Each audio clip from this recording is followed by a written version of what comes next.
buenas tardes.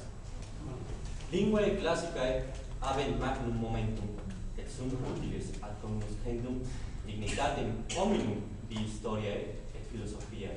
Eae ab omnibus egregis cum ratione et constantia cognoscunt.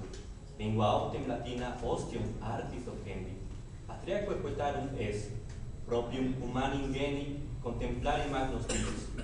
Lingua autem Graeca facta egregia in fonte sapientiae cognoscere permittit, et amare virtute honoreque, rem publicam, ut homines lumen animorum suorum monstrem.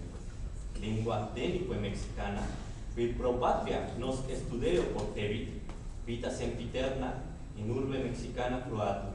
Lingua enim classicae animus hominum ornare, ac vitia eorum extenuare possum. Gratias tibiago, pater Justine, quod nobis precepta ac tradidisti. Gracias máximas, Padre Justino, por entregarnos dichos preceptos en tu labor como humanista. Hoy haremos un homenaje a tu célebre obra y en esta ponencia a tu trabajo titulado La primera evangelización, medio de inculturación indígena. La inculturación del indio fue presentada en el Simposio Internacional denominado Transculturación y Liberación del Indio, celebrado en Madrid el mes de abril de 1987. En este año, el doctor Justino Cortés trató de dar respuesta a un cuestionamiento. ¿Hasta qué punto la evangelización fue un medio de inculturación del indio? Puesto que la asimilación de la cultura no es transculturación, sino una inculturación, proveniente de la preposición in, que significa a, dentro de, y no de la preposición trans, que en su carga semántica nos arroja la cualidad de más allá, al otro lado, y por encima de. Con ello, se comprende que la inculturación es un complemento circunstancial locativo interno que yace dentro de, y no un complemento circunstancial locativo externo, como la transculturación, que es un reemplazamiento de los valores existentes. El modificante in se une a la palabra cultura, que proviene del sustantivo femenino cultura, culturae, conllevando una acepción de cultivar, concordando con el adjetivo de primera clase, cultus, culta, cultum, que denomina lo cultivado, lo cuidado, lo adornado. Ambas provienen del verbo colo, colis, colere, colui, cultum, que significa cultivar, habitar, adornar, cuidar. Por ende, la inculturación es el cuidado del hombre, no transgrediendo ni violentando en su totalidad. La inculturación no confronta del todo los fundamentos de una sociedad, sino que a los valores encontrados se le añaden nuevos, entrelazando las moradas de los hombres en una experiencia histórica, donde el eco de los actos retumbaron en la vida, esto es, en la historia. No atender este periodo negaría la cultivación del hombre y, por ende, la sabiduría novohispana. A continuación, daré una breve explicación del trabajo egregio del doctor Justino Cortés. El primer punto que abordaremos será las tres vías por las que se llevó a cabo la primera evangelización, como medio de inculturación indígena, que fueron: primero, la similitud de método entre los evangelizadores; segundo, el procedimiento didáctico de comunicar el mensaje cristiano; tercero, tener como base la doctrina cristiana.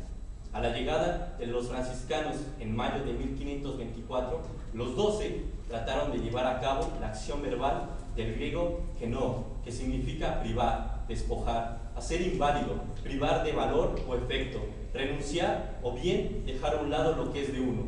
Esto es, fundamentar el kenosis. Por ejemplo, Fray Pedro de Gante dejó la opulencia de su vida para dedicarse a la vida espiritual, no aceptando ser obispo a la muerte de su madre, con el fin de cultivar al hombre, siguiendo el ejemplo de kenosis en Jesucristo, Filipenses 2:7, sino que se despojó a sí mismo, tomando forma de siervo, hecho semejante a los hombres. Con este enriquecimiento del alma se hacía permisible continuar con el móvil del agape, agapes G, esto es, brindar un amor verdadero, cariño y caridad, recobrando el sentido de la iglesia primitiva del ágape cristiano, donde los hombres se reunían en comidas fraternales para cimentar la paz y la concordia entre sí. La apreciación de la lengua náhuatl fue a su vez fundamental para el proceso de inculturación. Como dice Clavijero en su Historia Antigua de México, que no es tan fácil encontrar una lengua más apta que la mexicana, para tratar las materias de la metafísica, pues es difícil de encontrar otra que abunde tanto en nombres abstractos cuyos equivalentes no se pueden encontrar en hebreo, ni en español, ni en griego, ni en latín, ni en francés, ni en italiano, ni en inglés, ni en portugués. Con ello, los mismos indígenas se sentían orgullosos de su lengua, pues la simbolizaban mediante una vírgula coloreada en su interior de azul turquesa, colocada frente a la boca humana, para significar que hablaban turquesa. Xuctlatoa. Con ello, los evangelizadores asumieron con entusiasmo la lengua náhuatl, al saber que se trataba de la lengua koiné o común. Comprendieron que su escritura era especial, ya que para ellos escribir era pintar y pintar escribir, por lo que tuvieron un acercamiento con los tlacuiloque, escritores, y sus amoxtle, códices, libros, y crearon, como Fray Pedro de Gante, un catecismo en pictogramas. Los primeros evangelizadores reconocieron la fortaleza de los hombres del altiplano, y como Fray Pedro de Gante, escribieron al respecto. Nati in ac regiones sunt homines optimae complexiones et naturae, et maxime ad fidem nostra recipientam.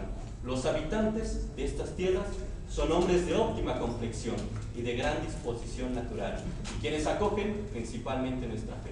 A partir de ello, los evangelizadores trataron de socavar los antivalores que reconocían en estos habitantes, en los que se encontraban los valores antirreligiosos, divididos en el politeísmo, los ídolos y templos paganos, los sacrificios humanos.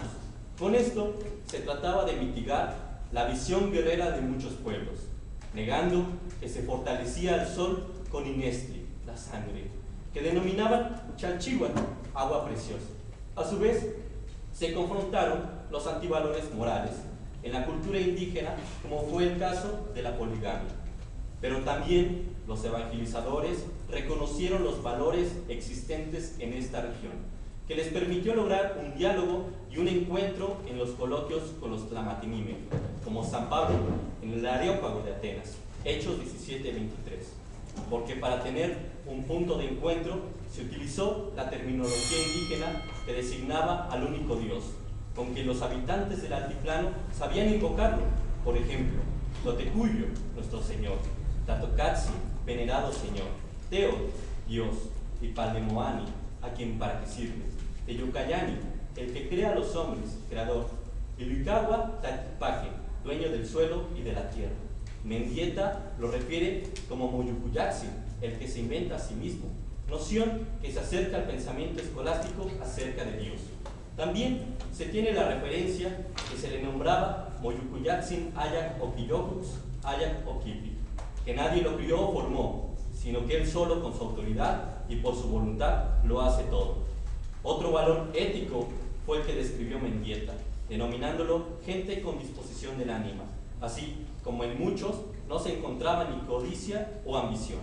No podemos dejar pasar los valores intelectuales: reconocimiento cronológico, Shirpowali, cuenta de los años; Tonalpowali, cuenta de los días; artísticos, habilidad de oficios; cerámica, arte plumario; cualidad musical, Huicali, casa del canto; Huicamat, libros de canto; Huicapique, compositores de cantos; Tocuicat, cantos divinos; y políticos, gran capacidad de organización en su sociedad, con los pipiltin, nobles; Masigualti, plebeyos; Totamime, reyes, reconocidos por Sagún y Molina, así como la capacidad intelectual que se vio reflejada en el Colegio de Santa Cruz de Tlatelolco, inaugurado el 6 de enero de 1536, que no tuvo notables y gravísimos maestros que impartieron latín, retórica, lógica, filosofía y medicina. Con ello, la enculturación descubrió la axiología de estos pobladores, adjudicando nuevos valores a sus destinatarios, con el fin de mitigar los antivalores y mantener el yolote, corazón firme como la piedra, para adquirir un ixtlamati, rostro sabio. De esta forma se trató de establecer una iglesia como ellos querían, semejante a la primitiva que fundaron los apóstoles.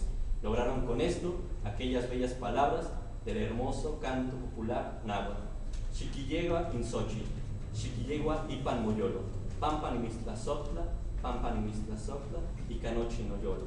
Guarda esta flor, guárdala en tu corazón, porque yo te amo con todo mi corazón. Muchas gracias.